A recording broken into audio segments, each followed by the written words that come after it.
Welcome to Maheshan IAS. Your rank is our responsibility. किसी को बुरा भी लगता है, किसी को लगता है अच्छा, मगर भारत एक बात ठान चुका है कि अब ढीली नहीं रहेगी सुरक्षा। जय हिंद, वंदे मातरम। स्वागत करता हूं आपका महेशन आईएएस डिजिटल प्लेटफॉर्म पर। दोस्तों, आपको पता है दिल्ली में कुछ ही दिन पहले कितने बड़े ब्लास्ट में कई लोग मारे गए और इसकी सीधी तार मिलती है पाकिस्तान से। आपने देखा होगा 20 से ज्यादा डॉक्टरों का कार्टेल दिल्ली में पकड़ा गया। बात महज दिल्ली की नहीं है, क्योंकि दिल्ली राजधानी है तो इसलिए सबसे ज्यादा महत्वपूर्ण बन जाती है। बट अभी भारत ने जितने भी मेट्रो सिटीज हैं उन सब में एक चीज अलर्ट कर दिया है कि कहीं भी सुरक्षा में चूक नहीं होनी चाहिए। और इसके चलते इंटेलिजेंस की रिपोर्ट आई है कि पाकिस्तान दिल्ली में कोई घिनौनी हरकत प्लान कर रहा है। अगर आपने धुरंधर मूवी, आप एक चीज को ध्यान रखिए, धुरंधर मूवी को कौन कौन क्रिटिसाइज कर रहा है? जो दोस्तों दलाल है। आपने इस मूवी में यह, क्योंकि यह एक्सपोज करती है कि कैसे वहां से लोग आते हैं, कैसे वहां वेपन कार्टेल चलता है, कैसे लोगों को भेजा जाता है और किस तरीके से वहां पर 26/11 कराया जाता है। यह मूवी ने एक्सपोज कर दिया है कि आम जनता जान जाए कि अगर देश में अरावली पर प्रोटेस्ट हो रहा है तो उसकी जड़ में जनता नहीं जाएगी, केवल यह देखेगी कितनी भीड़ यहां बैठी है। आसाम में प्रोटेस्ट हो रहे हैं, लद्दाख में प्रोटेस्ट हो रहे हैं। अगर कोई भी ऐसी घटना आपको दिखती है और आप राष्ट्रवादी छवि के लड़के हैं या लड़कियां हैं या आदमी हैं, कोई भी भारतवर्षी है, तो समझ जाना यह कहीं ना कहीं से हवा दी गई है। आप उस मुद्दे को पूरा जानिए। आपको पता होगा मैं हर मुद्दे पर बोलता हूं, अरावली के मुद्दे पर मैं नहीं बोला। वीडियो मैं भी बना सकता था, उस पर मैंने नहीं बनाया और आप कहेंगे तो बना भी दूंगा, क्योंकि उसमें मुझे जान नहीं लगी दोस्तों। लेकिन हां, असम में जो दंगे इस समय हो रहे हैं, आपने देखा होगा कार्बी आंगलोंग क्षेत्र में जो दंगे हो रहे हैं, वो कहीं ना कहीं सुरक्षा की चूक है, क्योंकि बांग्लादेश बगल में बैठा है। आपको पता है वहां से दोस्तों जो उल्फा वाला चीफ है, जिसको फ्री कर दिया बांग्लादेश ने, वो असम में फिर से वही कर रहा है जो वो 20 साल से करता आ रहा है। दिल्ली में इंटेलिजेंस का हाई अलर्ट है और सुरक्षा के चलते राजधानी में ऑपरेशन आघात लॉन्च किया गया है। ऑपरेशन आघात ने सिर्फ 2 दिन के अंदर दोस्तों, रात को रेड पड़ी है, 660 से ज्यादा लोग गिरफ्तार हो चुके हैं। आर्टिकल को बहुत ध्यान से आप देखना, आपको एक एक चीज क्लियर करके जाऊंगा। 660 arrested in 24 hours, big operation आघात क्रैकडाउन इन दिल्ली बिफोर न्यू ईयर। क्योंकि नई साल पे आप जानते हैं कि बड़ी मेट्रो सिटीज में बहुत शोर शराबा रहता है, लोग पार्टिसिपेट करते हैं, लोग सेलिब्रेट करते हैं किसी भी त्योहार पर या इस तरीके के उस पर। और यहां इंटेलिजेंस का सीधी रिपोर्ट है कि कोई ना कोई चीज गड़बड़ हो सकती है, क्योंकि कितने हत्यारे घूम रहे हैं। आपको पता होगा उमर नबी को, ये लगते बहुत नॉर्मल हैं दल्ले, लेकिन होते ये आतंकवादी हैं। ये हमको पहचानने की जरूरत है। यहां देख लीजिए, दिल्ली में कोई भी चूक नहीं होगी सुरक्षा की। क्यों? क्योंकि इसमें सिर्फ लोग नहीं मरते, इसमें राष्ट्र की निंदा होती है। लोग बाहर से इन्वेस्टमेंट करने में डरते हैं कि यहां सुरक्षा नहीं है।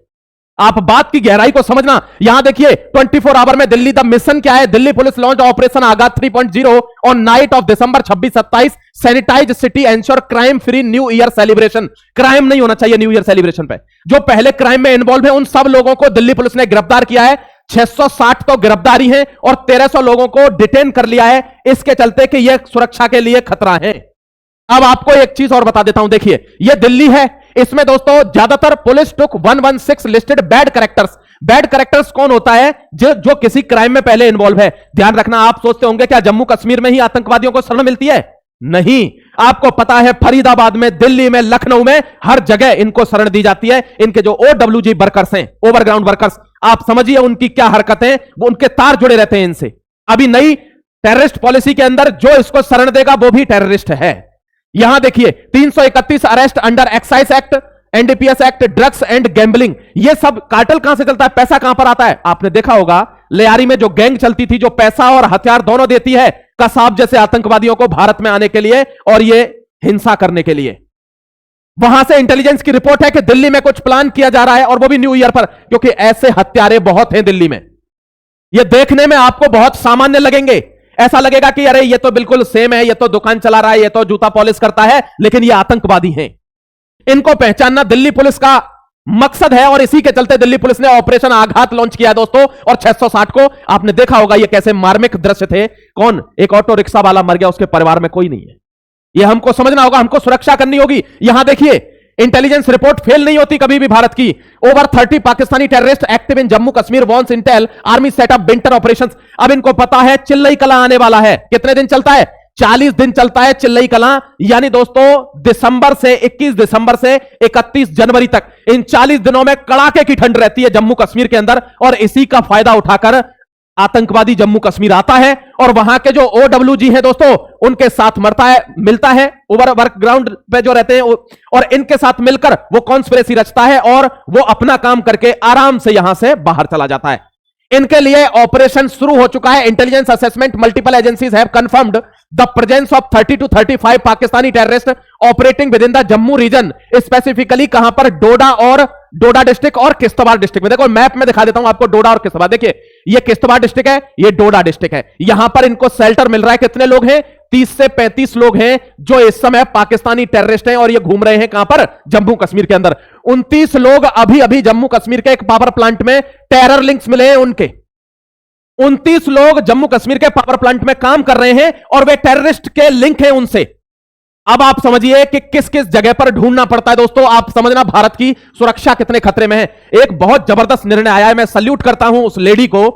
राजस्थान हाईकोर्ट की लेडी है, एक ऐसा निर्णय दिया है, आपके सामने आर्टिकल लेकर आऊंगा, आपका दिल खुश हो जाएगा कि भारत की डिफेंस किस लेवल पर जाने वाली है। अब हम भटिंडा वाला एयरबेस यूज नहीं करेंगे, अब दोस्तों हम यूज करेंगे नया साहुल वाला एयरबेस जो बनने जा रहा है। आपके सामने आर्टिकल लेकर आऊंगा, आर्टिकल देखना मत भूलना क्योंकि वो नॉर्मल बेस नहीं है। श्री गंगानगर के पास बन रहा है। पहला जो एयरबेस था वो 80 किलोमीटर दूर था, यह 25 किलोमीटर दूर है पाकिस्तान बॉर्डर से और यह स्ट्राइक एयरबेस है। आपको पूरी टेक्निकल इंफॉर्मेशन दूंगा, उसमें ध्यान रखिएगा। यहां देखिए टेररिस्ट हाइड आउट्स इन फॉरेस्ट, ये जंगलों में भी तो छुपे हुए हैं, ये जंगलों में भी छुपे हुए हैं। इसलिए इंडियन आर्मी ने क्या किया है कि जंगल वाले इलाके को इनके जो ओवरग्राउंड वर्कर्स हैं OGW, इनके साथ जो ये मिलकर कार्यक्रम करते हैं दोस्तों, वहां से आकर इनकी हेल्प लेते हैं। इन सबको अब शिनाख्त करी जा रही है कि यहां आतंकवादी भारत में रह कैसे रहा है, कौन रखता है इसको। अब वो भी आतंकवादी होगा जो इसको रखता होगा। इसके लिए high altitude ridgelines and uninhabited forest avoid direct confrontation. इनको कहां खदेड़ के लिया जाएगा? जंगल में ले जाया जाएगा जहां आम आदमी को दिक्कत ना हो, कश्मीर के को कन्फ्रंटेशन ना हो, कोई सिविलियन ना मरे। इसलिए आर्मी इनको खदेड़ेगी कुत्तों को कहां? जंगल की साइड। अब ये ऑपरेशन वहां चल चुका है दोस्तों, आपने पता है ऑपरेशन 2024 में भी चला था ठंडियों में, 25 वाला शुरू हो गया क्योंकि 31 दिसंबर पार हो गया। Army adopts proactive winter posture. देखिए हिस्टोरिकली 40 दिन का होता है Chillai Kalan. Army has rejected the seasonal pause.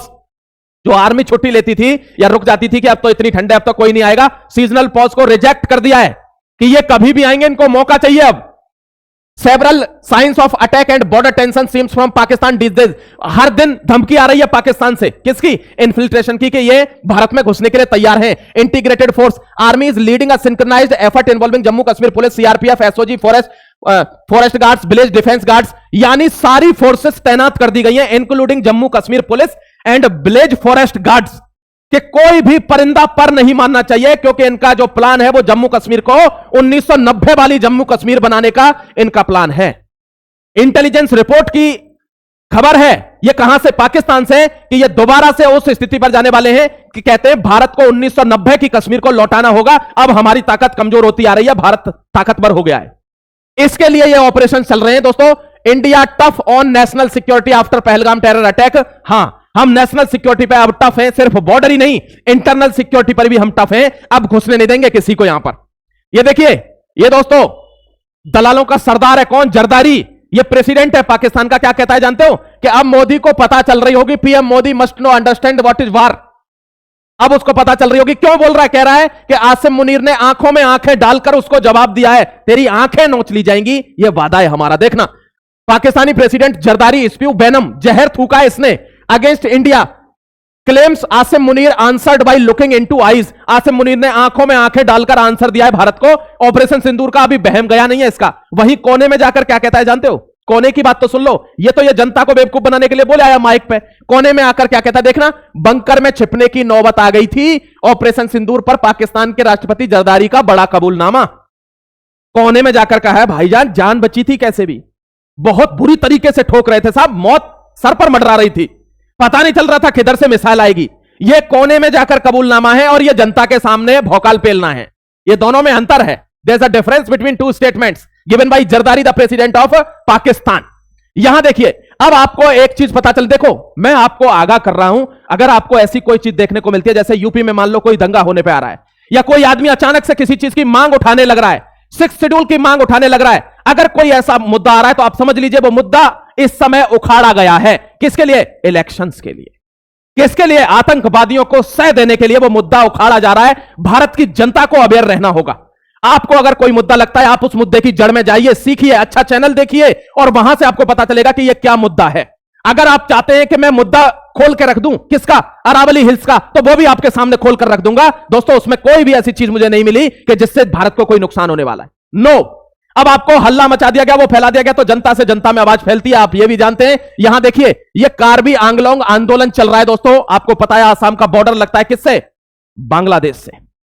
और बांग्लादेश क्या चाहता है ये आप जानते हो। और दोस्तों, उल्फा का चीफ क्या चाहता है ये भी आप जानते हो, आपको समझा चुका हूं मैं। इसलिए बांग्लादेश में प्रोटेस्ट होना क्यों? क्योंकि बांग्लादेश चाहता है कि हेमंता बिश्व शर्मा को यहां से निकालना होगा। अगर यह आदमी आसाम में बैठा रहेगा तो यह मुंह पर बैठा है चिकन नेक के, हम चिकन नेक पर जाएंगे तो यह दूसरा आदमी यहां बैठा हुआ है आसाम को लेकर, आगे का रास्ता कहां से मिलेगा? क्योंकि खाल लाल पड़ जाती है हेमंता बिश्व शर्मा को देखकर। किंग है वो इस समय आसाम के अंदर, घुसने नहीं दे रहा। सारे घुसपैठियों को पिछवाड़े पर लाल करके फेंक दिया दोस्तों। किसने? हेमंता बिश्व शर्मा ने। उसकी सरकार को बदलवाना है। क्यों? क्योंकि 4 महीने बाद इलेक्शन है, तो इसलिए यह प्रोटेस्ट कार्बी आंगलोंग वाला अब वहां उठ गया है कि हमको, क्यों कहते हैं, जाति जमीन भेटी, जाति मातृभूमि की रक्षा और जमीन, इसके ऊपर उनको दोस्तों गर्व है आसाम के ऊपर। इस चीज के ऊपर यहां पर आंदोलन फैलाया जा रहा है। 173 देख रहे हो आप। सबसे ज्यादा कौन घायल हो रहा है यहां पर? सीआरपीएफ के जवान, जो सिक्योरिटी पर्सनल्स हैं। 173 security personnels injured in Karbi Anglong. 2 लोगों की मौत हो गई है। और दंगा भड़का कैसे है? वहां पर एक आदमी को घर में आग लगा दी, वो जिंदा जल गया। जिंदा जल गया वो आदमी। और उस आदमी को दोस्तों, ये एक तरह से रील बन रही है, आप देखो, एक तरफ से देखो आप किस किस को जिंदा जलाया जा रहा है। यहां पर वो कांड होता है बांग्लादेश में, उसके बाद दूसरा बांग्लादेश में कांड होता है, उसके बाद कहां पहुंच रहा है? आसाम में पहुंच रहा है। इन चीजों को आपको समझना होगा। प्रोटेस्ट असम में, Karbi Anglong erupts over land right ahead of Assam polls. Assam poll से, चुनाव से जस्ट पहले ये दंगे भड़के हैं, आप समझ लीजिए। और हेमंता बिश्व शर्मा कह रहे हैं इस बात को। देखिए, मैं आपको बता देता हूं, ये देखिए, ये बंदा इस बात को कह रहा है कि 3rd और 4th elements are indulge. Election cycle with the Assam Assembly election approaching early 2026, the CM noted that the government had anticipated sporadic incident and mentioned the possible involvement of 3rd or 4th element looking to capitalize on the unrest of election gain। यानी इस दंगे को election में capitalise करने के लिए use कर रहे हैं वो लोग कि यहां से इस बंदे को हटाया जाना चाहिए। आप कमेंट सेक्शन में बताना, क्या बिश्व शर्मा को आसाम से हटा दें? हाथ पे हाथ धर के बैठ जाएं? दोबारा उतने ही रोहिंग्या घुसा लें?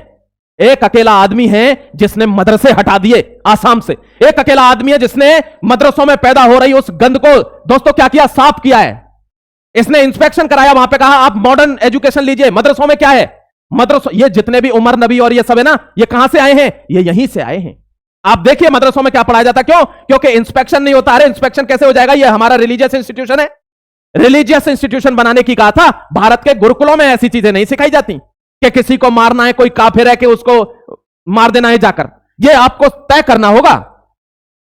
यहां एक चीज और आपको बता देता हूं दोस्तों, ध्यान रखना, अगर मॉडर्न एजुकेशन नहीं होगा, आप एक बार वीडियो तो देखिए। छोटा बच्चा मदरसे का क्या कहता है? कहता है नहीं, अब पढ़ाई लिखाई से क्या होगा? नौकरी करेंगे, नौकर बनेंगे, यहां पर हमको अपने शिक्षा मिलेगी। यह स्थिति है और इसको अकेले रोका हेमंता बिश्व शर्मा ने। अब उसको वहां से हटाने की कवायद पर यह आसाम में प्रोटेस्ट हो रहे हैं। आपसे रिक्वेस्ट करता हूं, आप इंस्टाग्राम जरूर ज्वाइन कर लेना महेशन आईएएस का, शॉर्ट वीडियोस इस पर आते रहते हैं। आप टेलीग्राम इसलिए ज्वाइन कर लेना क्योंकि टेलीग्राम पर हम जितनी भी ऑथेंटिक इंफॉर्मेशन होती है उसको डालते हैं दोस्तों। जो मैं यहां पर दिखाता हूं उनके लिंक्स वगैरह सब आपको वहां मिलेगा प्रूफ। फिर मिलता हूं एक और नई अपडेट के साथ। जय Hind, Vande Mataram, God bless you.